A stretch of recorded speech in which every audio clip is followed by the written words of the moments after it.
بسم اللہ الرحمن الرحیم۔ شروع اللہ کے نام سے جو بڑا مہربان نہایت رحم والا ہے۔ پیاری بہنوں، امام ابو داؤد رحمہ اللہ اپنی کتاب سنن ابو داؤد میں اور امام بیہقی رحمہ اللہ اپنی کتاب شعب الایمان میں حضرت ابو اسید انصاری رضی اللہ تعالی عنہ سے ایک عہد نبوی کا واقعہ نقل فرماتے ہیں۔ حضرت ابو اسید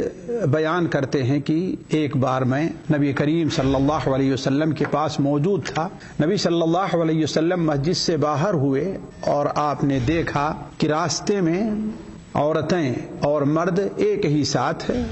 بیچ راستے سے چل کر کے جا رہے ہیں۔ آپ صلی اللہ علیہ وسلم نے وہیں سے آواز لگائی، استأخرنا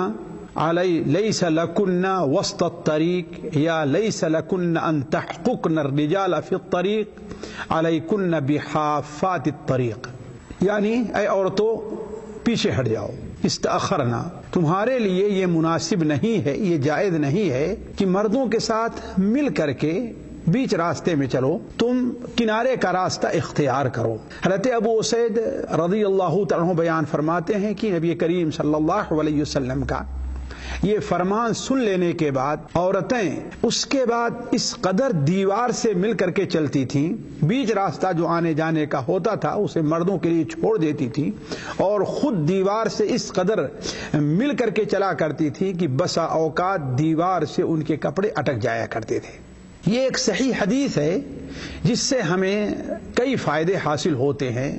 جنہیں آج ہماری بہنوں نے چھوڑ دیا ہے۔ پہلا فائدہ تو یہ کہ عورت کے لیے گھر سے باہر نکلنا وقت ضرورت یہ جائز ہے، لیکن نبی کریم صلی اللہ علیہ وسلم نے اس کے کچھ آداب بتلائے ہیں، جن آداب کا مد نظر رکھنا ہر عورت کے اوپر ضروری ہے۔ مثال کے طور پر عورت اپنے گھر سے باہر نکلے تو شرعی پردے کا اہتمام کر کے نکلے۔ عورت اپنے گھر سے باہر نکلے خوشبو لگا کر کے نہ نکلے۔ عورت اپنے گھر سے اگر باہر نکلے تو اس کا مردوں کے ساتھ اختلاط نہیں ہونا چاہیے، جیسا کہ اس حدیث سے بالکل صاف طور پر واضح ہے کہ نبی کریم صلی اللہ علیہ وسلم نے عورتوں کو منع کیا کہ تم پیچھے آ جاؤ، مردوں کے ساتھ مل کر کے نہ چلو، اور آئندہ اگر چلنا ہے تو کنارے کے راستے اختیار کر کے چلو، ایسا نہ ہو کہ تمہارا جسم مردوں کے جسم میں ٹکراتا رہے۔ تو کہنے کا مطلب یہ ہے کہ اس میں عورتوں کے باہر نکلنے کے ایک ادب بیان ہوا ہے۔ دوسرا فائدہ ہم کو اس سے یہ ملتا ہے کہ کسی عورت کے لیے اجنبی مرد کے جسم کو چھونا یا مرد کا کسی اجنبی عورت کے جسم کو چھونا بغیر کسی مجبوری کے جائز نہیں ہے۔ اسی لیے تو نبی کریم صلی اللہ علیہ وسلم نے عورتوں کو عام راستے میں چلنے سے، بیچ راستے میں جہاں سے یہ امکان صرف ہے کہ ہاں مردوں کے ساتھ ان کا جسم مس ہو جائے گا، آپ نے اس سے منع فرمایا ہے، چے جائے کہ چھونے کی بات ہو۔ اسی طریقے سے اس حدیث سے جو سب سے بڑا اہم فائدہ نکل رہا ہے وہ یہ ہے کہ اس زمانے کی عورتوں کی خوبی دیکھیے۔ آج ہماری بہنیں اس سے عموماً دور رہتی ہیں کہ نبی کریم صلی اللہ علیہ وسلم کا ایک فرمان انہوں نے سن لیا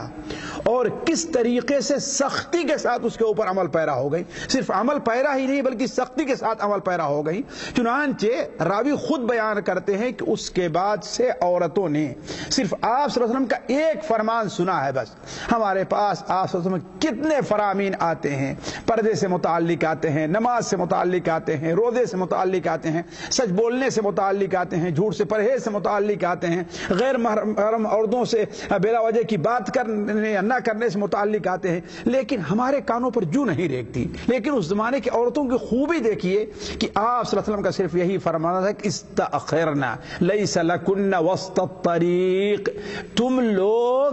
پیچھے ہو جاؤ، تمہارے لیے بیچ کا راستہ نہیں ہے، یعنی مردوں کے ساتھ اس طریقے سے مل کر کے دھکا دیتے ہوئے انہیں کے ساتھ جسم کو مس کرتے ہوئے گزرنا یہ تمہارا نہیں ہے، بلکہ تمہارا راستہ کیا ہے؟ کنارے کا راستہ ہے۔ چنانچہ اس اس کے بعد سے عورتیں، جیسا کہ راوی کہتے ہیں، آپ صلی اللہ علیہ وسلم کے فرمان کا اس قدر اہتمام کرتی تھیں کہ صرف کنارے ہی سے نہیں بلکہ دیوار سے مل کر کے چلا کرتی تھی، اور بسا اوقات کپڑا ان کے جسم پر جو رہا کرتا تھا، دیوار میں اگر کوئی چیز ہو تو اسے اٹک جایا کرتا تھا۔ تو کہنے کا مطلب یہ ہے کہ اس حدیث کے اندر نبی کریم صلی اللہ علیہ وسلم نے عورتوں کو جہاں یہ اجازت دی، بلکہ آپ نے مسجد بھی آنے سے نہیں روکا۔ معلوم یہ ہوا کہ عورت کا مسجد میں نماز پڑھنے کے لیے یا کسی اور مقصد کے لیے آنا جائز تو ہے، یہ الگ مسئلہ ہے کہ اس کا گھر اس کے لیے بہتر ہے، لیکن اگر گھر سے باہر نکلنا ہے تو راستے کے جو آداب ہیں ان کو مد نظر رکھنا ہر مسلمان عورت کے لیے ضروری ہے۔ وباللہ توفیق، وصلی اللہ علی نبینا محمد۔